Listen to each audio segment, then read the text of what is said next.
So a little over 2 years ago now, I moved from Los Angeles to Amsterdam. It wasn't like a completely random move or anything like that. My wife and I got a once-in-a-lifetime opportunity, and how often do those come around? Once in a lifetime.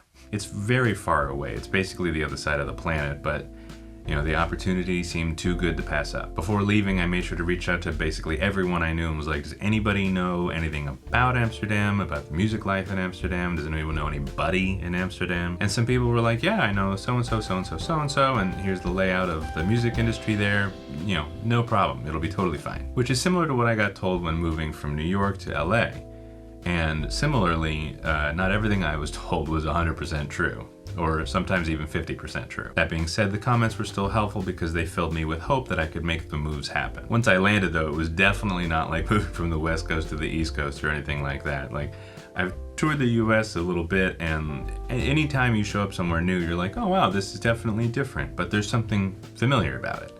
And this is not that, which is obvious as a statement, but not necessarily as an everyday, now you live here experience. Like even down to a piece of food, you're like, oh yeah, that looks familiar, and then you take a bite of it and you're like, oh, that's not familiar whatsoever. It is kind of the fun part of it though. Like moving from the West Coast to the East Coast, you have certain ways of life that are just completely different. And moving from the East Coast to the West Coast, it's the same, but also completely different. And it's just, one step further. Something as small as like, hey, let's go get some fries and mayonnaise. Okay, whatever. Like, I guess that's a thing. And that's a big joy. For some people, it's a big stress, but I think with the maybe altering your mindset, it can be a big joy of like, wow, this is cool, this is new, this is different. It's always exciting. It's not necessarily comforting, but it is exciting. In any case, so I land here, I get to meet a couple people, but I quickly realize I'm gonna have to do a lot of the legwork. There's gonna be no cheat codes to, getting to know musicians here. So I go to basically every single guitar store in Amsterdam, just talking to whoever will talk to me. Buying strings in person when I normally would buy them online, trying guitars I'd probably never buy, bringing guitars that don't need setups in for a setup, whatever I could do to just constantly show up and constantly be talking to people. And to be fair, my guitars did get shipped here over weeks and weeks, so they did need a setup. Eventually I was at a guitar store, picking up a guitar that just got a setup, and I was checking the setup through their amp, and I happened to be playing it in front of a local musician by the name of Ulrich, and he happened to like how I sounded, we got along, etc. like that,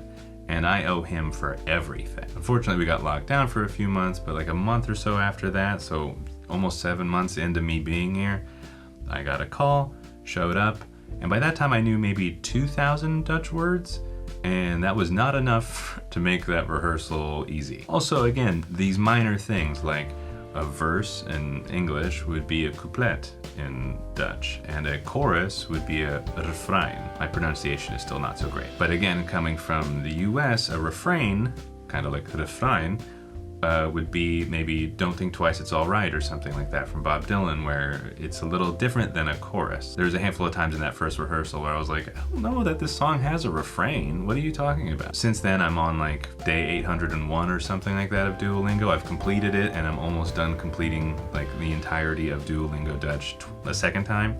I've taken classes, I read articles in Dutch, etc.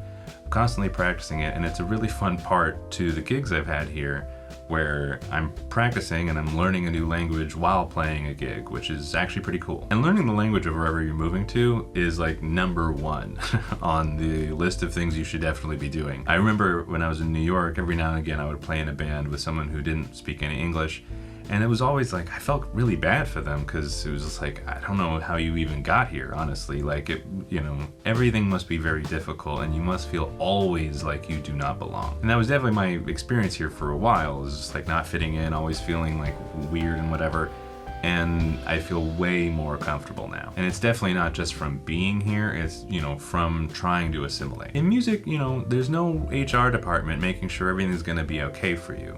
So, in general, but also as a musician, you're gonna wanna either learn the language of wherever you're going, if it's a new country, new place, but even if it's East Coast to West Coast, definitely have an idea of the cultural norms of wherever you're moving. I remember for a while, even moving from New York to LA, like showing up with my black jeans, boots, and a leather jacket, and showing up to venues where everyone was wearing tennis shoes, blue jeans, and a hoodie, and was like, oh, I'm clearly the guy from the East Coast here. I get it. The opposite had happened moving from the West Coast to the East Coast like 9 years earlier. I had just forgotten. After a little while, I got my collection of hoodies and it was all fine. There is an interesting experience that's a little different. Like when I moved from the West Coast to the East Coast, on hard days that, when I was new on the East Coast, I would get sentimental for the West. And after I was on the East Coast long enough to call it home and then move to LA, I would get sentimental for the East Coast. And I was expecting a certain level of that. I'm not a super sentimental person, but and I don't try to indulge in that stuff, but on hard days here, I definitely absolutely get sentimental for anywhere I've lived in the US. One of the things I love so much about music is that, unlike just kind of trying to remember something from before, the song itself is almost like the memory. It's almost like the time period, right? Like when you listen to a song that you used to love in high school, there's a part of it that almost feels like you're catching up with an old friend. Or even instead of a memory of something you liked back in the day, you're actually having a dream of something back in the day. You're almost there. I remember one of the funnier instances I have with a song like that is Every Day is Exactly the Same by 9 Inch Nails, and I would listen to it every day at my internship that I didn't really like that much when I moved to New York. And when it would come up on the playlist while I was at work, it would make me chuckle. And when I hear it now, it's like this really intense song, but it just makes me think of being like, let me just type this thing in again, and then just having Trent Reznor sing about how every day is exactly the same. But so when there's a series of hard days here, for instance, I don't just get lost in a daydream necessarily of when I lived in LA or something like that.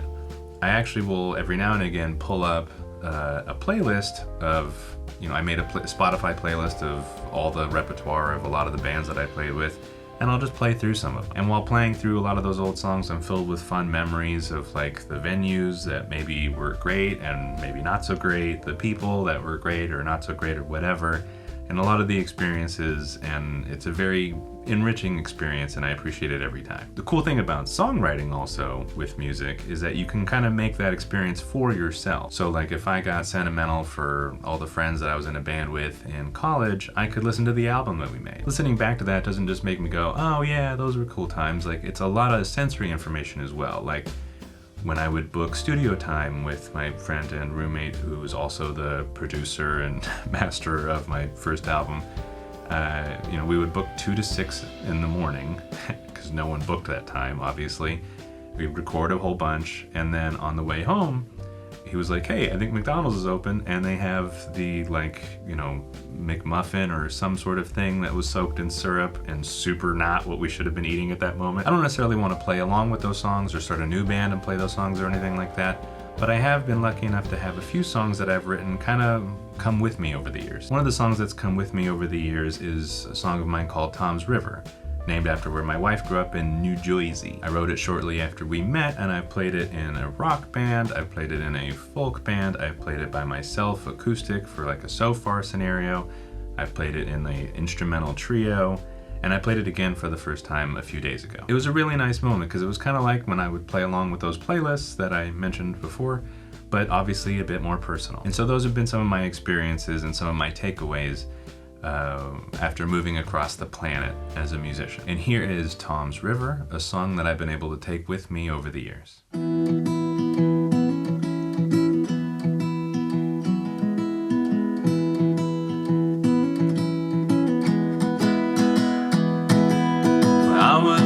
My mama told me, be wary of what you find. If it's too good to believe, then you better leave it all behind. A promise or a price tag, mama was often right. Kept the load up on my shoulders awfully light.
asking enough.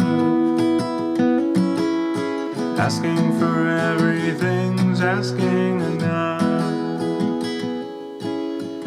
Asking for everything's enough.